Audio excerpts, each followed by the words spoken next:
आपण पाहत आहात सत्याची बाजू मांडणारं हक्काचं न्यूज चॅनल M24 तास।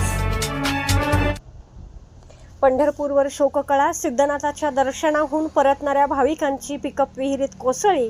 8 जणांचा जागीच मृत्यू, 6 जण बचावले। पंढरपूर तालुक्यातून एक अत्यंत धक्कादायक आणि काळीज पिळवटून टाकणारी घटना समोर आली आहे। म्हसवड येथील श्री सिद्धनाथाचे दर्शन घेऊन गावाकडे परतणाऱ्या भाविकांच्या पिकअप गाडीला भीषण अपघात झाला। माळशिरस तालुक्यातील तांदूळवाडी गावाजवळ चालकाचे नियंत्रण सुटल्याने भाविकांनी भरलेली पिकअप थेट रस्त्याशेजारील विहिरीत कोसळली। या भीषण अपघातात तब्बल 8 जणांचा जागीच दुर्दैवी मृत्यू झाला असून 6 जणांना सुखरूप वाचवण्यात यश आले आहे। मिळालेल्या माहितीनुसार हे सर्व प्रवासी पंढरपूर तालुक्यातील रांजणी गावचे रहिवासी होते। या घटनेमुळे रांजणी गावावर आणि संपूर्ण पंढरपूर तालुक्यावर शोककळा पसरली आहे। रांजणी गावातील भाविकांचा गट पिकअप वाहनाने सातारा जिल्ह्यातील म्हसवड येथे सिद्धनाथाच्या दर्शनासाठी गेला होता। देवाचे दर्शन घेऊन अत्यंत आनंदाने सर्वजण रात्रीच्या सुमारास म्हसवड पंढरपूर मार्गाने आपल्या गावाकडे परतत होते। मात्र माळशिरस तालुक्यातील तांदूळवाडी गावानजीक येत असताना चालकाचा गाडीवरील ताबा सुटला आणि भरधाव पिकअप थेट रस्त्यालगत असलेल्या एका मोठ्या विहिरीत जाऊन कोसळली।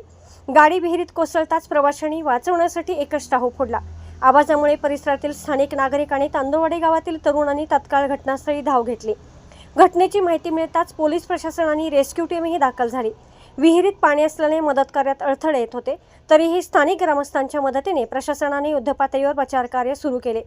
या थरारक बचाव कार्यादरम्यान विहिरीतून 6 जणांना जिवंत बाहेर काढण्यात यश आले आहे। त्यांच्यावर जवळच्या रुग्णालयात उपचार सुरू आहेत। मात्र दुर्दैवाने पाण्याचा अंदाज न आल्याने आणि गाडी खाली दबले गेल्याने 8 भाविकांचा गुदमरून व गंभीर दुखापतीमुळे मृत्यू झाला।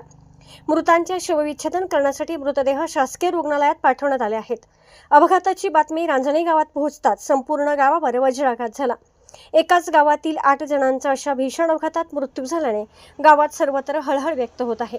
नातेवाईकांनी रुग्णालयाबाहेर एकच आक्रोश केला। या घटनेमुळे म्हसवड पंढरपूर मार्गावरील वाहतूक सुरक्षा आणि रस्त्याशेजारील उघड्या विहिरींच्या सुरक्षेचा प्रश्न पुन्हा एकदा ऐरणीवर आला आहे। पोलीस या प्रकरणाचा पुढील तपास करत आहेत। येथे घडलेल्या दुर्दैवी अपघातानंतर त्यातील 6 जखमी उपजिल्हा रुग्णालय पंढरपूर येथे आणण्यात आलेले होते। त्यांना आपण प्राथमिक उपचार देऊन सगळे सेटल असल्यामुळे त्यांना डिस्चार्ज देण्यात आलेला आहे आणि त्यातील दुर्दैवाने 8 मयत होते। त्या 8 मयताचे शवविच्छेदनाचं आणि पंचनाम्याचं काम सध्या चालू आहे। ते झाल्यानंतर त्यांचे मृतदेह नातेवाईकाच्या ताब्यात देण्यात येतील।